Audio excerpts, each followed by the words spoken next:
Welcome back to Established Dominance Fantasy Football. Ding here. And this is the Week 3 recap.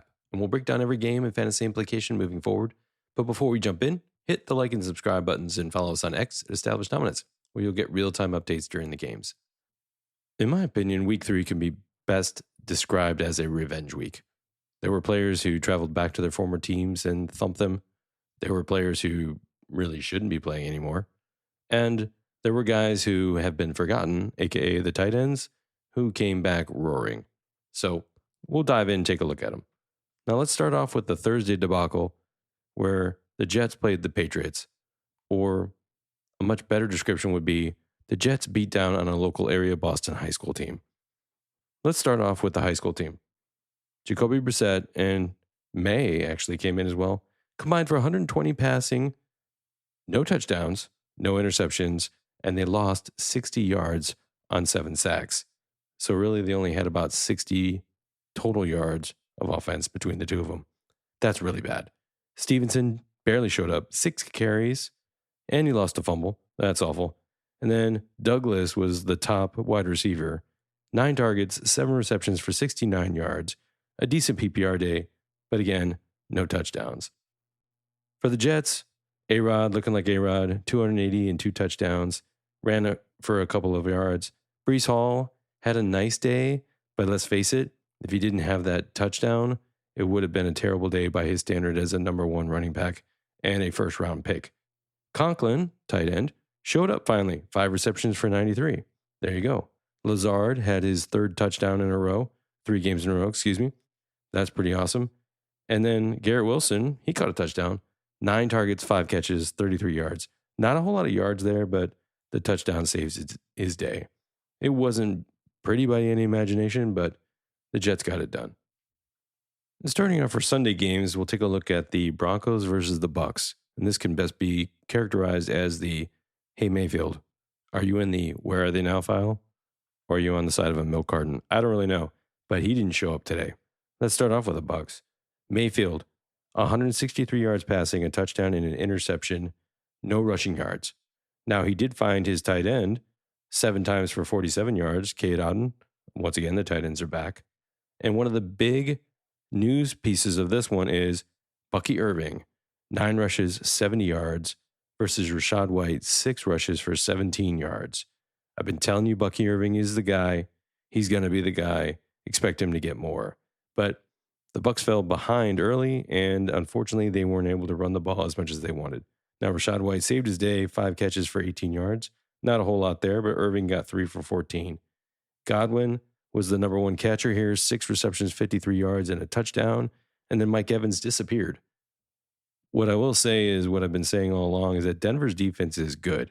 There was a couple of big turnovers, the interception, and the lost fumble by Cade Otton that really turned the course of the game and gave Denver a couple of short fields, and they capitalized. I give Nix a lot of credit.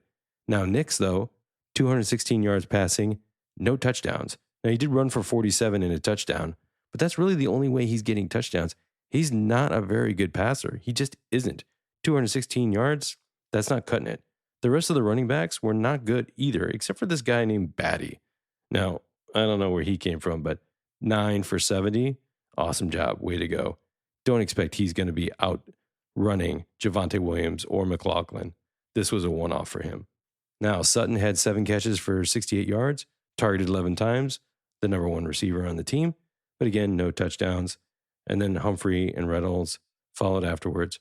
Nothing really remarkable here, but it was the Denver defense that really stymied the Bucks and gave Nix the opportunity to have short fields in order to exploit them. So, all right, the next game we'll take a look at is the Chargers versus the Steelers. Now, the big news here is Herbert got hurt. He shouldn't have been playing in this game. Let's be honest.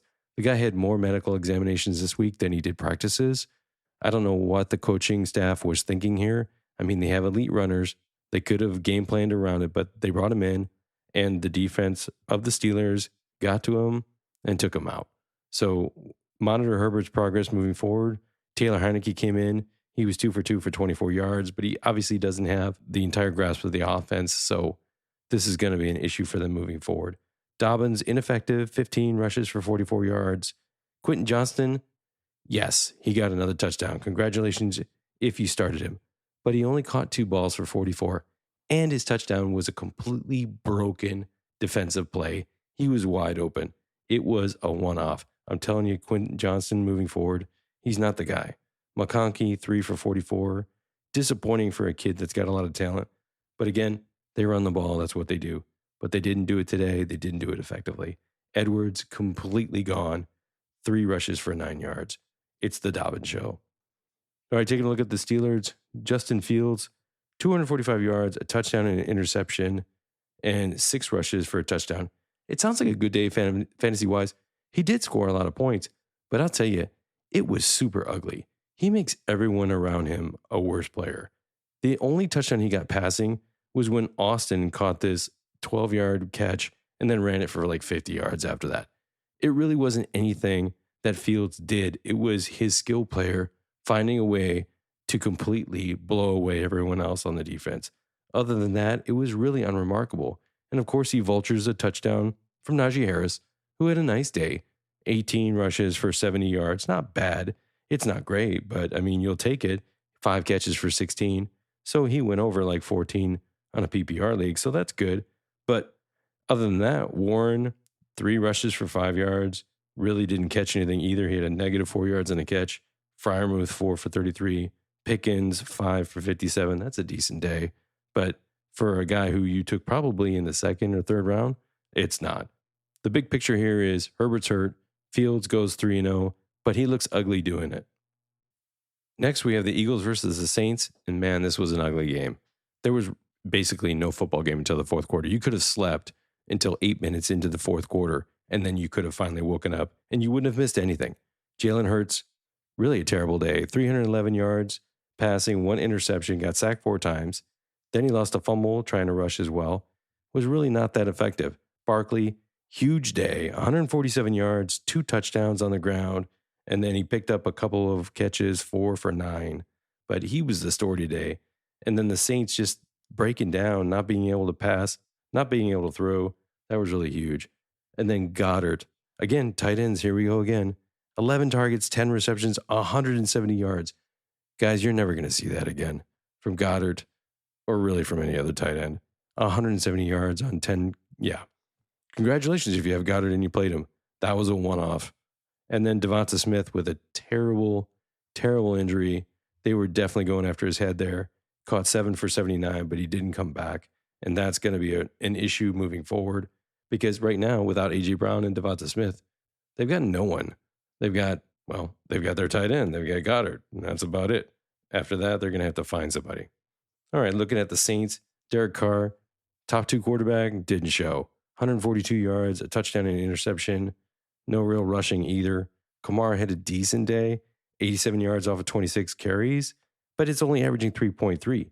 Caught a couple of balls, but no touchdowns there, so you're definitely disappointed. Olave finally came back. 6 catches on 6 targets for 86 and a touchdown. That's a good day, a really good day.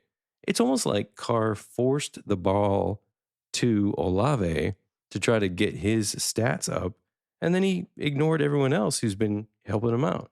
Shaheed, 5 targets, no catches. I will say, one of them he probably should have caught. Okay, let's talk Texans and Vikings. Now, this was a crazy game. Vikings going 3-0, winning 34-7. That's just blowing my mind right now. But you have to really respect the Vikings defense. They put the hammer to the Texans. They gave Darnold short field advantage the entire time, and he was able to capitalize on it. But when you look at his numbers, they're absolutely pathetic. He had 28 attempts. He completed 17 of those, 60%, for 181 yards and 4 touchdowns. And now he's got Justin Jefferson, who caught 6 of those for 81 and a touchdown. Aaron Jones got 1 for a touchdown. Naylor got another touchdown 3rd week in a row. I told you this kid's going to give you a touchdown, and he has 3 weeks in a row. Aaron Jones, big day, 102 on the ground with the 5 catches for 46 and a touchdown. Huge PPR day for him. Chandler really didn't show up, so Aaron Jones with 19 touches on the ground, 5 through the air. No worried about Chandler coming in there. So that's awesome for him. And then looking at the Texans, CJ Stroud, tough day. 31 attempts, only 20 completions, 215 yards, a touchdown, 2 interceptions. They were all over him. The Minnesota defense is legit. Every defense in the NFC North is legit. If you were playing against the NFC North teams this year, you are hating life. Now, they even brought in Mills at the end of the game. He actually did pretty good, I thought. 12 attempts. He completed 7 of those for 79 yards. He actually looked pretty good. I don't know what was up with Stroud. There was just something off for him today. I don't know why. Now, they didn't have Mixon. They didn't have Pierce, so they ran Akers. Akers, 9 rushes, 21 yards. He did get a touchdown off of a catch, but pretty quiet. They spent the entire day behind, and they couldn't run the ball. They had to throw. Nico Collins, 10 targets, only 4 catches for 86 yards. Diggs. This was really, it seemed like, because it was a revenge game, Diggs coming back to Minnesota, 12 targets, 10 receptions, 94 yards. He was totally over-targeted. There was no need for that. He didn't even come up with a touchdown. If you have him catch 10 balls for 94 and he doesn't come up with a touchdown, that means you were forcing it to him. I don't know. I just think that the game plan, and they were poorly coached in this one. Okay, moving on to the Bears-Colts. And the stats really don't tell the truth here. For the Bears, Caleb Williams, 363 yards, 2 touchdowns, and 2 interceptions. Now that sounds like an amazing day, right? I mean, that just sounds incredible. But when you start looking at the game, you realize that it was a joke because the Bears were behind the entire time. The Colts were winning, and Caleb did all his work at the end of the fourth quarter. It was almost like garbage time. They really didn't have any chance at winning, but I'll give him credit. He got it all, but 2 interceptions and a fumble. This is a kid who's going to give up the ball a lot. Nobody really ran the ball today because Chicago was getting stuffed early. DeAndre Swift, wow, 13 rushes for 20 yards. I can safely say, I think at this point, that Swift is non-startable moving forward. Adunzi, 11 targets, 6 receptions, and 112 yards for a touchdown. Really nice day. And that was Caleb's first touchdown. So they both fought over the ball. I wonder who paid who off to get it. Komet, again, the day of the tight end. 10 catches, 97 yards, and a touchdown. Huge day. DJ Moore even showed up. 8 catches for 78. So all the skill players had a great day, except for the running backs. And then again, the Bears still lost. So it's not like Caleb was really doing a lot of good things out there. His turnovers pretty much cost them the game. On the Colts side, they started off strong on defense, but ended up weak. Why? They were taking a lot of injuries throughout the game, which is what helped Caleb Williams actually get all of these points. So moving forward, take a look at if your team is playing against Indianapolis, they're hurting right now. Now, on their side, Richardson was awful. 167 yards, passing, 2 interceptions, only 1 sack. So it's not like he was taking a lot of pressure, but terrible decisions. And I got to put some of this on coaching too. Some of the formations when they were inside the 5-yard line, 2nd and 3, 3rd and 3, and they're throwing the ball. They're like running the old heavy jumbo, if you know what I'm talking about. 2, 3 tight ends, weird formations. There's no skill players out there to catch the ball, and they're throwing it. And then they always want to make Richardson feel better about himself for some other reason. I don't even know why. JT, though, huge day. 23 rushes, 110 yards, 2 touchdowns. Looking strong against the Chicago defense. I was shocked by that. Pierce only had 1 catch for 44. Pittman, 4 for 36. Really, nobody was catching the ball here. It was about JT running the ball in. Even JT only caught 1 ball for 25. Okay, probably the number 1 revenge game of the day was Malik Willis bringing Green Bay into Tennessee and thumping them. Now, Willis, this is how good he is. 202 yards passing and a touchdown. Wow. But he did have 6 rushes for 73 and a touchdown. Why? Because he doesn't want to give it to Jacobs because he needs to stick it to the Titans. That's why. Jacobs had 14 rushes for 43 yards. He did not look good at all. Again, I called this a trap game a couple of days ago on my previous podcast. The Tennessee Titans are very good against the run. But Malik Willis, he really wanted to go out there and show them that they shouldn't have dumped him.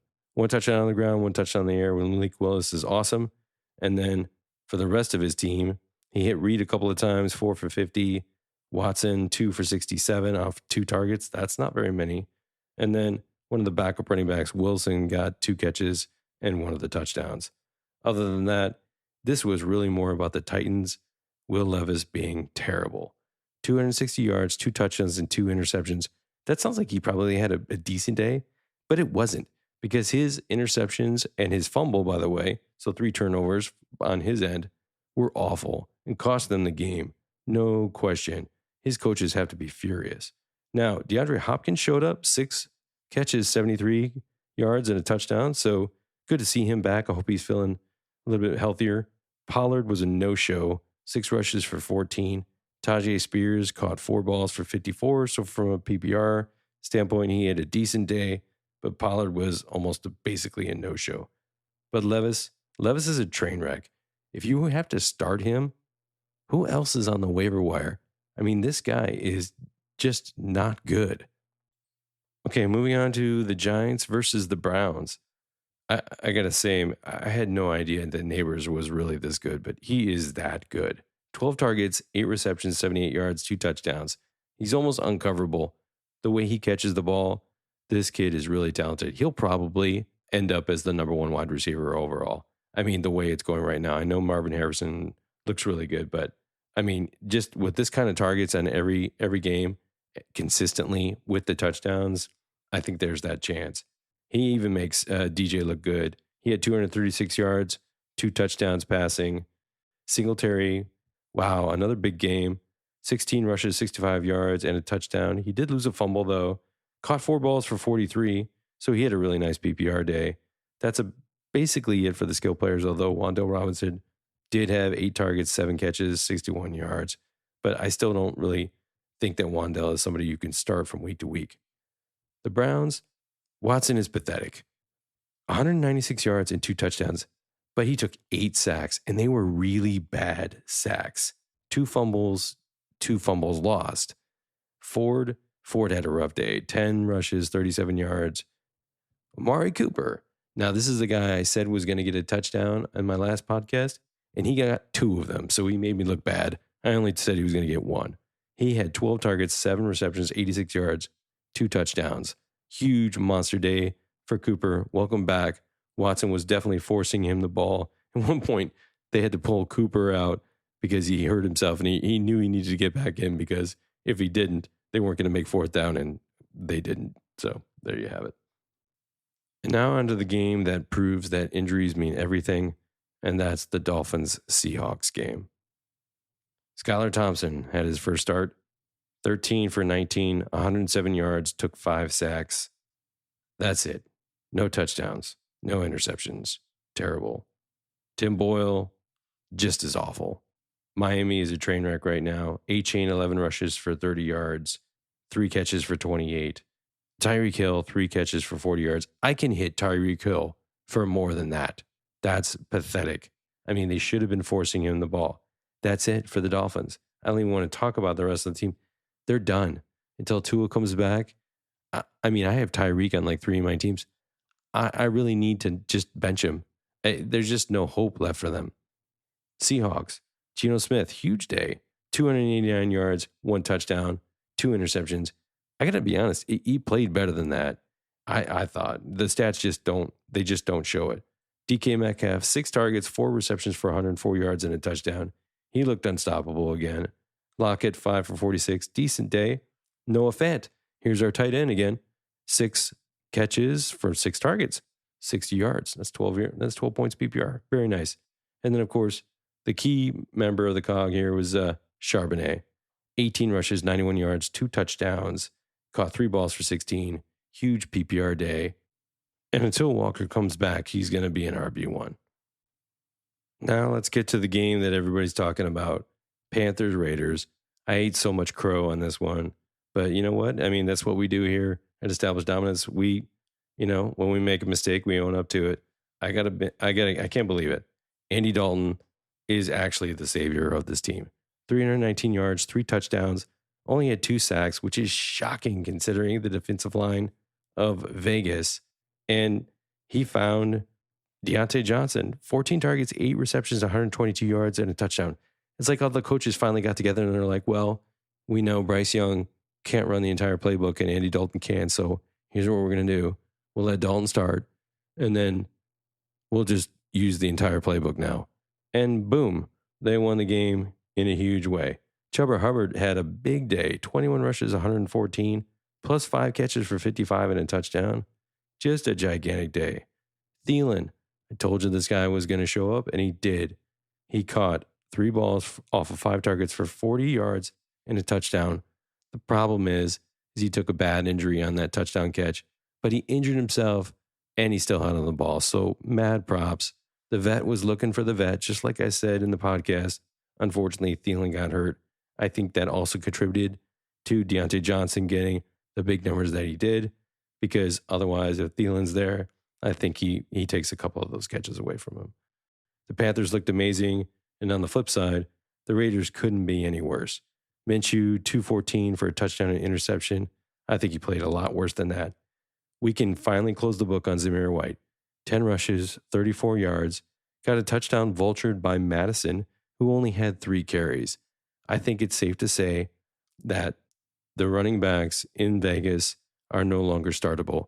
Between the two of them, you'll never know who's going to get a touchdown, and they don't get enough usage. Now, the guy who led the team today in receiving, Trey Tucker, 7 receptions for 96 yards and a touchdown. Mostly garbage time when they brought Aiden O'Connell in, though. Myers, 7 for 62 and a touchdown. He looked good today. Bowers, he didn't show up. 3 for 41. And then Devontae Adams, 4 for 40. And then the coach comes out of the game and says, yeah, as we got towards the end of the game, my players were thinking about business decisions. And I'm like sitting there going, bro, the entire game is a business decision. All these multi-million-dollar players out there, they're all thinking about their next contract, their next shoe deal, their next endorsement. You got 2 people in Dallas, I don't want to name names yet, they have $350 million invested in 2 guys, and they're 1-2 in Dallas. Everything about this game is a business. So for the coach to come out and say that as a former player, I thought that was shocking. Anyway, his team didn't show, and it was a letdown game after the big Baltimore win. I think the coach owns a lot of that. He should have prepared them better. And now let's talk about the crazy game. The Niners versus the Rams. I'm still in shock that the Rams won this. I know all my Niners fans and all my Niners friends, holy cow, they are stunned. Purdy looked good, 292 for 3 touchdowns. Mason looked good, 77 yards on the ground. Jennings, 11 for 175 and 3 touchdowns. Nobody saw that coming. I mean, you had to pick up Jennings because Debo wasn't there, but wow. The other team, the Rams they had no idea that Jennings was going to be that good. And the kid really balled out today. I got to give him credit. Ayuk, 10 targets, 5 catches for 48. I got to tell you, Ayuk sitting out really cost the Niners. He was not ready to play this season, and he still looks bad. He had a bad drop as well. I'm stunned. If Jennings is out there, you got to go get him. I'm sure he's not, but I mean, maybe he was left out in your league. Go grab him. He's really the only thing going on besides him and Mason. And then for the Rams, wow, Stafford, 1 touchdown, 221 yards passing. But it was the Kyren Williams show. Man, that kid, 24 for 89, 2 touchdowns on the ground, and then he caught 2 for 27 and a touchdown, just bowling people over, flipping over safeties into the end zone. Kyren looks like Kyren always does, and his foot made it through the entire thing. So if you were ever worried about, the Michigan rookie taking any of his carries, he didn't have even C to carry to that kid. So right now, Kyren Williams is the only thing keeping this team together. Okay, for our second to last game, it was the Ravens and the Cowboys. We already covered this. The Cowboys lost. They paid 2 people $350 million, and they're 1-2. So let's talk about how they did. Dak Prescott, 379 yards, 2 touchdowns, and 7 yards rushing and a touchdown. Sounds like a monster day. The only reason that he had a monster day is because of the pathetic onside kick and all the other BS that was happening in the fourth quarter when they were getting absolutely trounced. He looked terrible until then. So it was basically garbage time, but they were giving it to him because they're like, we're beating the crap out of him. It doesn't really matter. So Prescott took full advantage of it. I give him credit. Other than that, from a rushing standpoint, the Cowboys are a train wreck. Dowdle Elliott, and everyone else, they barely ran the ball. I know they were behind, don't get me wrong, but they were completely ineffective on the ground. All of them. Guess who led the team? It's another tight end, Ferguson. 11 targets, 6 receptions, 95 yards. No touchdown. Turpin and Tolbert got the touchdowns. Very odd. CeeDee Lamb, 7 targets, 4 catches for 67. I can tell you why you lost right there. If you only target CeeDee Lamb 7 times, you're going to lose. I mean, I don't even need to be an NFL coach to tell you that. Congratulations to Aubrey for a 65-yard field goal. Apparently, they should have paid him more because he's the only guy scoring. For the Ravens, it was the Derrick Henry show. 25 rushes, 151 yards, and 2 touchdowns, just destroying the Cowboys. Jackson, 182 yards and a touchdown, plus 87 on the ground and a touchdown. Had a really nice day. Nelson Aguilar, 1 catch for 56 yards, no touchdowns. Bateman, 3 catches for 28 and a touchdown. When I look at this list of the receiving, it's just really pathetic. There were only 12 completions in the game, but it was really just give the ball to Henry and then let the defense do what it needs to do against Dak and the Cowboys. There you have it. There's another win. And for our last game of Sunday night, it was the Chiefs going into Atlanta, and they got a victory, 22-17. I know everyone's yelling about the refs. Just get it out of your system. But we had a lot of questions that were answered in this game. First off, who's going to run the ball in the absence of Pacheco? And that is Steele. 17 rushes for 72 yards. Now, he didn't really catch much. He got 1 for 2, no touchdowns. So not a huge day, but at least we had that question answered. Perrine only had 6 for 25. Mahomes had 217 yards, 2 touchdowns, and an interception. It wasn't a pretty day, and all he did was throw to Rice. 14 targets, 12 catches, 110 yards, and a touchdown. Seriously, there are other guys on your team. Kelsey caught 4 for 30. I don't know if there's bad blood between him and Taylor Swift. Yeah, pun intended on that one. He's just not showing up. He's not looking to him anymore. So I don't know if it's the fact that he's wearing that terrible Gucci outfit from the U.S. Open, or maybe he and Taylor are on the rocks. It's just bad. Kelsey, if you invested a second, third round pick in him, you are just furious right now. Smith-Schuster catching a touchdown. Yeah, that's not going to happen a whole lot. This just was really an ugly game on the KC standpoint, but their defense showed up, and of course the ref showed up. Yeah, I said that. That's going to make a lot of people angry. Let's take a look at the Falcons. Cousins had another chance to win it again. I don't know why teams give him a chance to win it. 230 yards, a touchdown, and an interception. Robinson, 16 rushes, 31 yards, and a touchdown. Boy, that's really bad. Algier had 7 rushes, more effective, 4.6 a carry. That looks pretty good on the stat sheet, but it's still Robinson's show. Drake London with 6 for 67 and a touchdown. Nice night. Mooney also caught 8 balls for 66. So if he's out there, he seems to be getting a little bit more play. I still don't think I would start him, but it might be somebody if you have the bench space to pick up just to monitor him moving forward. Pitts had 2 for 59, but mostly on the one big 50-yard pass play, and that was about it. Atlanta just doesn't look good enough to compete with strong teams, but all these strong teams give them a chance to win it. And, heck, they even won it last week and when the Eagles got trounced. So, I got to give them credit for that one. I almost forgot to talk about my Lions beating up on the Cardinals. Goff had a rough day, 199 yards, 2 touchdowns, and an interception.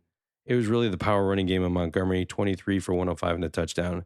Gibbs also showed up too, 16 for 83. St. Brown, healthy, 7 catches for 75 and a touchdown. That's good. But the loss of Laporta today was huge. Can't overestimate that. Brock Wright is a decent tight end. If Laporta can't go, he's somebody you should pick up. He'll catch 4 for 50. On the flip side, Kyler Murray was not that good. 207 yards, a touchdown, and an interception. He was forcing the ball all day to Marvin Harrison Jr., 5 catches, 64, and a touchdown off of 11 targets. Wilson caught 8 for 64. That seems like an outlier. But they really had no running game as well, and Detroit's defense was really tough. Okay, that's the recap for Thursday and Sunday. Hope you had success this weekend. I know we've got 2 Monday night games coming up. Final impressions are teams are starting to come into their own. We had some big changes. Dalton makes Carolina a legit team, so you can't stream defenses against them. Bo Nix is still terrible. Chicago's on and off. Don't start any of their running backs if you're in fantasy, and monitor the injuries throughout the week. I know we lost Herbert, we lost Laporta. Those are two huge players probably on your team, so go look for the waiver wire if there's somebody available, or even consider a trade if you're heavy in wide receiver or in running back and you see someone else who's hurting due to injury or whatever. Try to take advantage of that. There's some good opportunities out there, so don't forget you can still trade. That is a successful way to win a season. Now, before we sign out, I want to give a shout out to all our men and women in uniform who protect the freedoms that we hold dear. Thank you for your service and sacrifice. And thanks for listening. If you enjoyed this podcast, be sure to subscribe and follow us on X, YouTube, Apple, Spotify, or wherever you get your podcasts so you can stay up to date on our latest content. And until then, remember, established dominance isn't just a catchphrase, it's a commitment. Are you ready?